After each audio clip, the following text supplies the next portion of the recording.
What's going on, YouTube? It's Donnie B all day, and I am bringing you the prettiest version, I think, of the Musso Bowie that's commonly on the market. And they actually stopped making this for a while because they sold out, and they just came back to it. This is Gil Hibben's Old West Bowie, commonly known as the Musso Bowie. This one right here, this very particular model, this was the first one that I really got to know and I got to learn about. And this is what turned me on to the Musso style Bowie, to the Old West Bowie. Gil Hibben's version, I thought, was just artwork. It was and is absolutely gorgeous. This thing is beautiful. So the reason that we have this knife is because Jim Bowie, the original Bowie, carried one of these. And even though it's rumored that this is the knife he carried at the Alamo and fought with, that's not true. Even though it's rumored that this is the knife he used at the sandbar fights, that's not true. He did, however, carry one that looked just like this. And if you go to Battle for Texas down at San Antonio in the Riverwalk Mall, they actually have Jim Bowie's knife that he carried, and it's sitting there on display. Now, before he went to the Alamo, he gifted it to a friend. I believe the guy was a politician. But he gifted it to that guy, and it was a different knife that he used in his fight at the Alamo. You know, aside from contrary belief, it was not this one. However, this is famous because Jim Bowie did, in fact, carry one that looked very, very similar. And I mean very similar. I got to see it with my own eyes. It was one of the greatest honors that I could have had being a knife guy, to see Jim Bowie's Musso Bowie. Holy crap. Holy grail type knife. I mean, that was in Bowie's hands. Really, really cool. Check out my Alamo video. It was awesome. It was awesome. And you even got to see Davy Crockett's hunting knife and his rifle. Those were both on display. I thought that was fantastic. But we're talking about this guy right here. We're talking about the one that made me love this knife. Gil Hibben's version. These guys, this knife was out for like a year. It was gone. You couldn't get these anymore. They were just gone. And then all of a sudden they made new batches because it's one of the most popular selling 20.5-inch overall Bowies on the planet. And that's what exactly what this is 20.5 inches overall. The blade is 14 inches. Now, everybody and their mother makes a copy of this knife. First and foremost, one of the most known is this one right here, the Cisco Supplies. Remember, this is actually a new blade. It's not old and rusty. I did that myself with bluing. Now, you look at them apart and you think, oh my God, oh, it's the same exact knife. Once you get them together, though, you can really see the difference. Shape. This one has a more traditional tip. This one's just better looking. This one is bigger. This is a big, giant knife. And this is carbon steel. You can tell by how I did the bluing.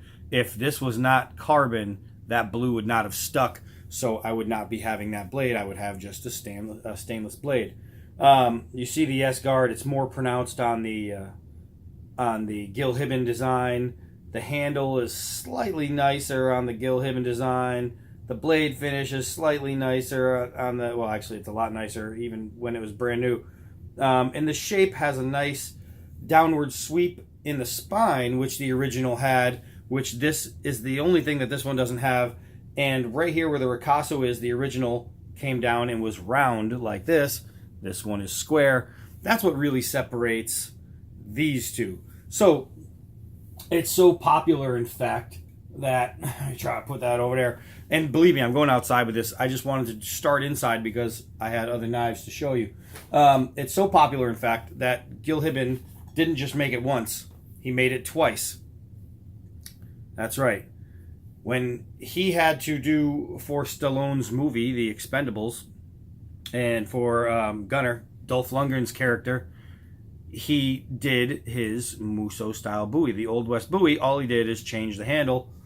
But you can see that this is the exact same knife. So yeah, I have two. I have one with a white handle and one with a wooden handle.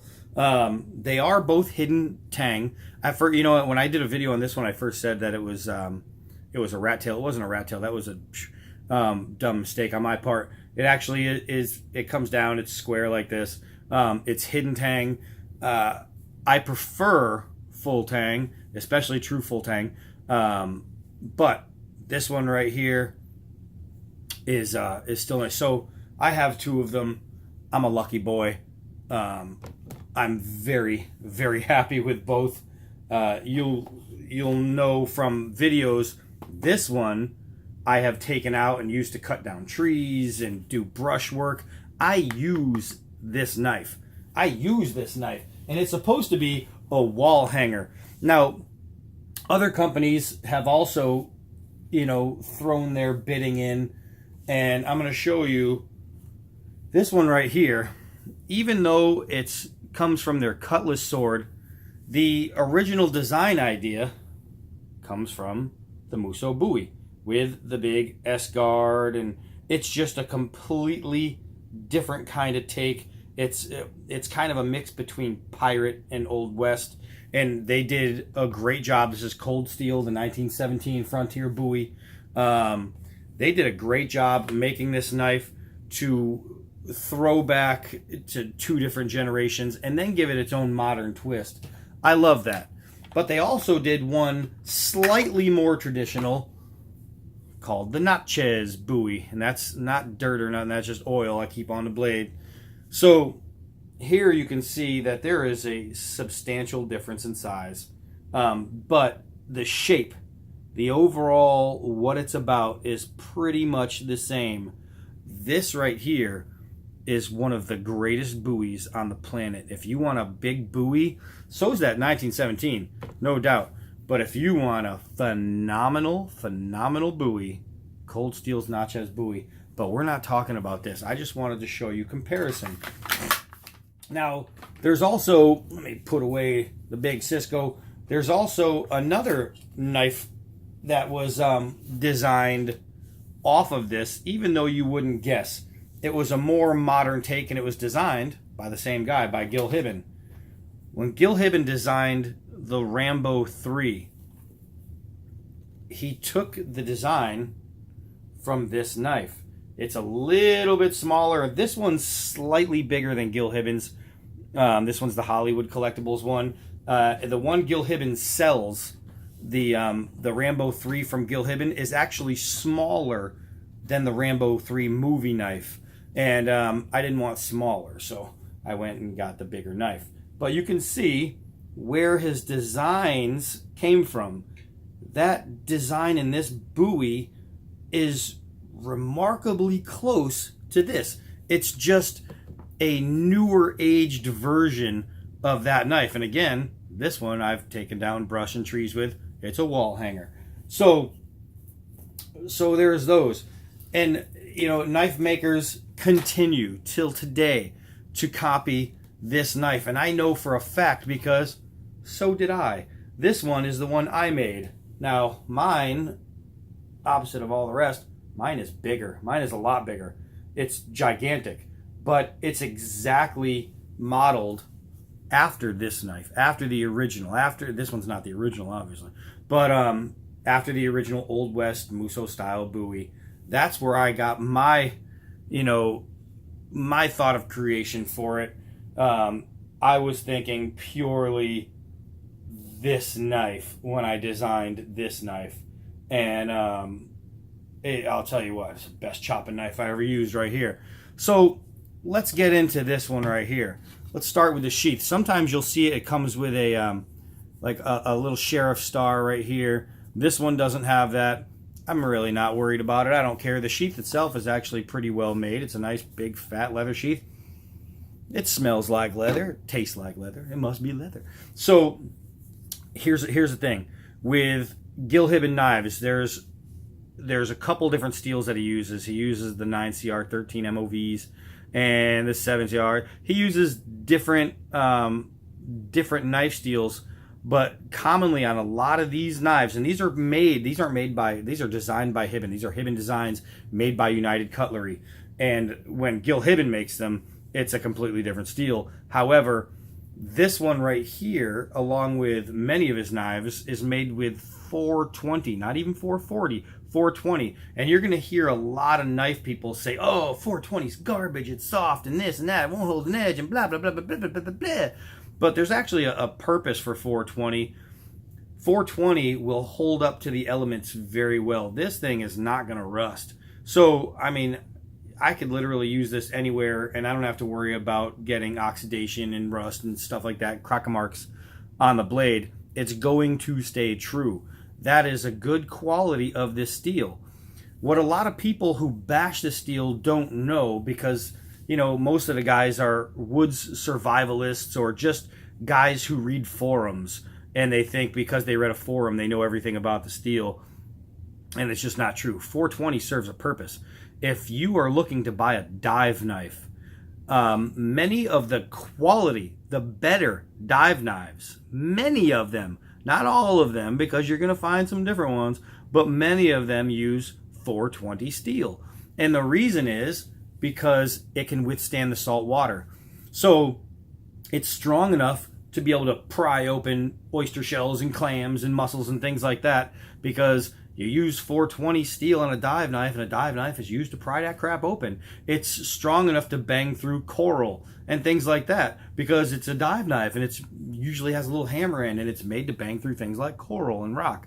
So 420 is better than people are going to tell you it is, but it is not as good as many, many, many other knife steels.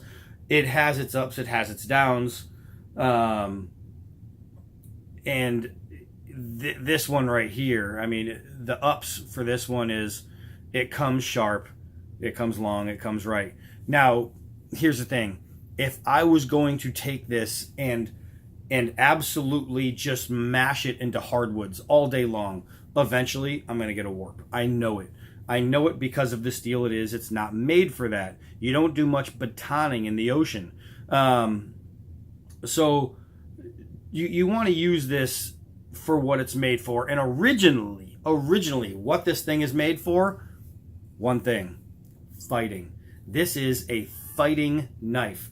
You can use it for food prep. You can use it for self-defense. You can use it for self-offense. And you can use it for clearing brush and taking down small pieces of wood all day, any day, every day. It is a beast. But here's the thing. Don't be an idiot. It's not made to hack through a redwood forest. It's not made to baton through oak. It's just not made for that. It's made for all of a sudden you wake up and there's a black bear's head sticking in your tent, sniffing around for that granola you have stuffed in your pocket. This thing is made to go through some throat and go through some chest and keep you alive. This thing was made for when, guys were in the 1800s on the plains on their way out west. Those gold rush guys, they're traveling across country and they're going through some pretty hairy areas because somebody screwed some Indians over, and the Indians got a little pissed and they wanted revenge. So Indians would come to your camps while you're sleeping and they would raid and they would kill you. The only way you're going to defend yourself is if you have a shot ready or have something like this on your side to defend yourself with. That's it. And that's exactly what this was for. A knife this size was not uncommon in the mid 1800s. This is something that would have been a belt knife. And that's exactly what it was, because you can do all your food prep. If you remember, when these guys are out, they're not looking to take down a pigeon to feed their family. They're looking to take down a buffalo. They're looking to take down a deer, an elk. anything they can find that's substantial size to feed 10 people, that's what they're looking to take down. And when you are processing a gigantic animal, you don't want a butter knife, you need something big. And this guy right here would have been something you can skin a buffalo with. You know what I mean? It would be something that you can just cut the meat off a hide or something. You know what I mean? It's just a big, burly piece of steel that at the same time, if somebody, even a stagecoach robber or something like that, comes at you and he's riding next to you on his horse and he's trying to grab your reins and you're hacking down at his arm, this thing might keep you alive that extra 10 minutes or 10 years, depending on how well you use it. So we're going to take this outside and we are going to swing away. Swing, swing away. All right, so let's go let Gil Hibben do his job. All right, first things first. We're going to get it wet. So let's put that over there. Take this monster and give it a quick one. That wasn't even a test. I mean, it's not even a test. This thing, that cut is so clean. You look at the paper. The paper didn't even fold. It's just so ready to be used and so sharp. It's awesome. I don't even know how sharp. Holy moly. Oh, did I lose it? Did I lose it? It just literally, maybe I'll just do another spot. I'm running out of spots. I don't know if you can even hear that. Like the crunching. It's just taking off hair like this thing is a straight edge razor. Look at this. Look at, I don't even know if you guys can see all that because I can't see in here. I'm just getting a glare. So when you guys see me, like, you can probably see things easy and you see me like messing around and saying, oh, I don't even know if you can see it. That's because the glare, I can't see a damn thing inside that camera. So I'm just guessing if you can see something or not. So that's sharp right there. I mean, shave sharp out of the box. Remember, this thing comes around $100, somewhere in there. You get them all day between 80 and $100. It is so worth it. It is sharp. All right, let's do a couple 4-foot straight drops. I have no doubt in my mind that this is going to happen. Remember, it is a very long clip point, so you're not going to do a lot of prying with this knife, all right? But that's easy. I'm going to do a couple hard downward throws, and I'm going to do it backwards. We're going to see if that spine, that brass spine guard releases. Man, that is a thud. That is a thud. Now I'm going to turn it around and go regular. I'll tell you what, I don't have to keep doing that. I just like it. So, no tip bending or anything like that. Let's see. Hard nylon rope, and it is frozen out here today. I think it's about 20 degrees. Look at that. That's a straight push with a wall hanger, a 420 wall hanger. No sawing action, just a straight push, and that's it. That's it. That's a Gil Hibben blade right here. Here's a little bit piece of hardwood. It's a small piece, but it's a gone piece. Let's see. Hard vacuum cleaner hose. Bing. Just cut in half. 2 pieces just went flying. It is a sharp knife. It is awesome, man. This thing, you remember, this thing is coming at you brand new in the box, shave sharp, Gil Hibben with a 420 steel. That's it, 420. And it just so razor sharp. But what we want to do is we want to use it for what I'm going to use it for. And I have those pine trees knocked down in my yard. Let's go shave a little pine tree. All right, so here we go.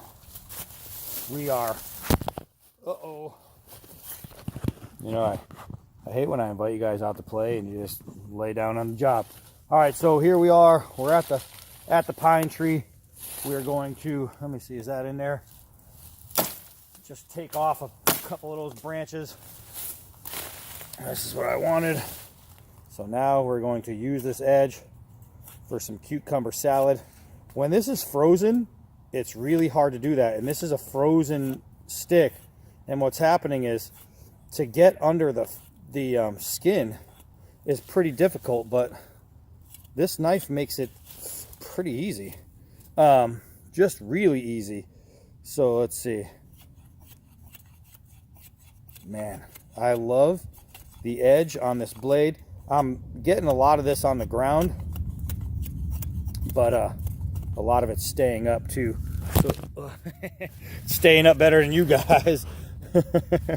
All right, so look at this. Look at this. That's right away. So now when I do feather sticking with a large knife, I give it the side grip because the large knife then becomes a small knife. So the push cuts are good. And what I'm going to do is I'm going to do some pull cuts. And what I want to for this is to get the little tiny curls and the nice tight stuff. And this is where you get your swoops from, your Nike signs, and paper thin pushes like that.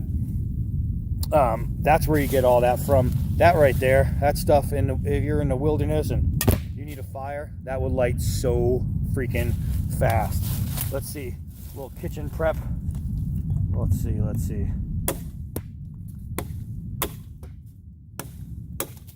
Man, I'll tell you what, if you're eating food this hard, you need a new diet. But if you do have food that hard, you can see it's gonna go right through. All right, so I have this big guy right here. I'm gonna try and adjust you guys without knocking you down. All right, we got this big guy right here. Let's take it down. Wow, sending it away.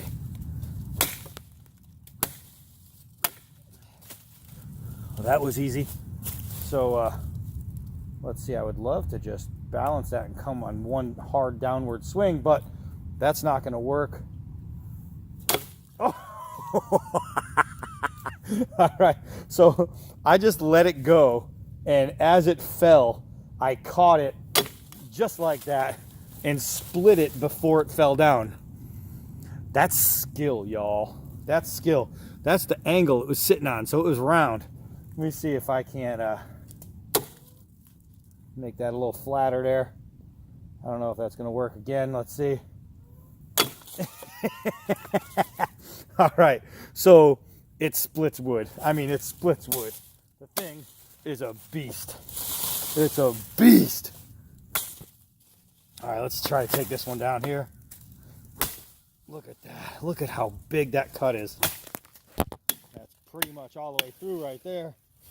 I mean, any warping. Hey, I didn't know you guys were laying down. You know, I have you guys on one of those. I'm one of those big, those big balls that you can wear and then run into each other. I have you on one of those, and it's losing air, so because of the winter, and so I have a brick on it to keep the foam balanced against, and when it starts to sink, the brick shifts, and then, well, you guys fall down. So, oh yeah, we were looking at this edge. Looking at this edge. You see any warps in there? You see any dings, any dents? It's 420. Oh, I can't do this with 420. Really? I just did it.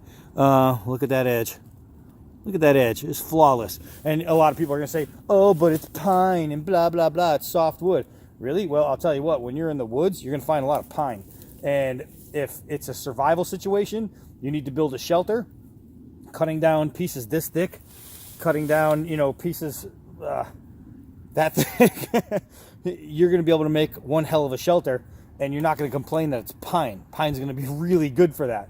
And then when you need to make a fire outside to cook with and stay warm with, guess what? Pine's really good for that. So I don't want to hear, oh, but it's softwood, blah, blah, blah, freaking blah.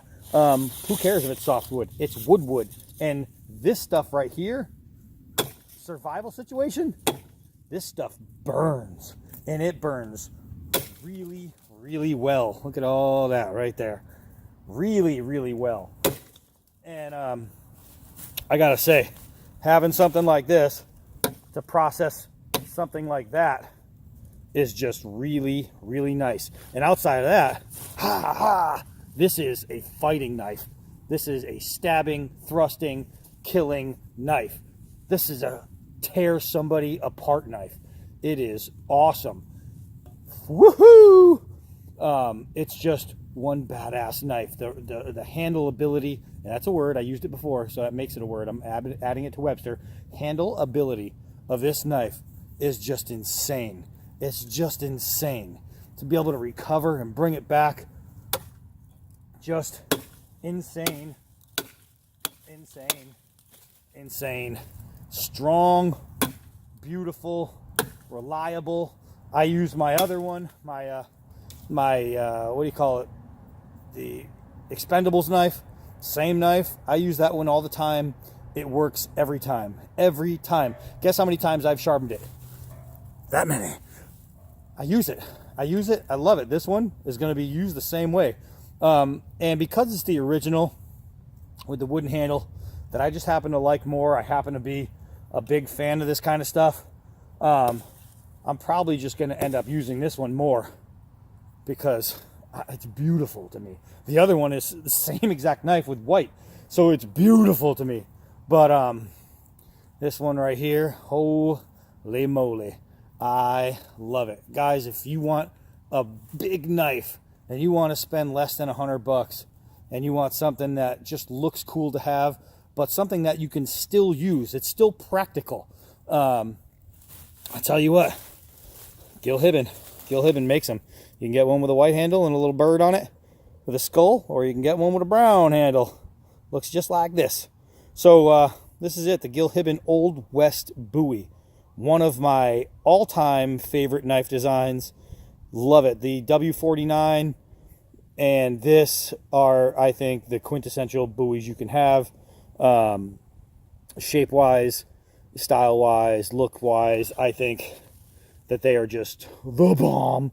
And this one right here, this is no exception. I don't care that it's 420. I don't care that it's 420 because I use 420 Gil Hibben blades all the time. I do things just like this all the time. And not one time have I had a failure. Not one time. So talk all the smack you want about 420.